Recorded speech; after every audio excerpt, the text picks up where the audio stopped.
Таны хүүхдийг бусад хүүхэд дээрсвэж байвал яах вэ? Хүүхддээс соёлтойгоор өөрийгөө хамгаалахыг хэрхэн заах вэ? Хэрвээ бид хүүхдийн орчинд ярьж байгаа бол дараастайгаар арга хэмжээ авах боломжтой. Эхлээд нөгөө хүүхдэд чам таасагдахгүй байгаагаа хийх. Жишээ нь чи намайг түсгэхэд надад таасагдахгүй байна гэж хэл. Хэрвээ тэр зогсохгүй бол гараа урагш сунгаад чанга дуугаар зогс. Болох хэрэгтэй гэж хэл. Надад таасагдахгүй байна.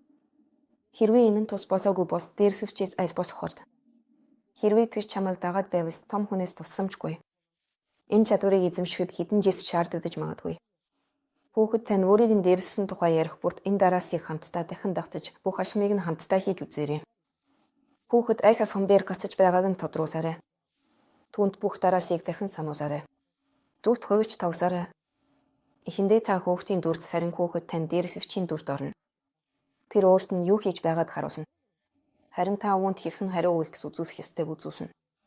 Үүний хэд хэдэн удаа давтаж болно. Дараа нь та гоёс дүрээс ойч хүүхэд өөрөө хэрхэн өөрийгөө хамгаалахыг харуулна.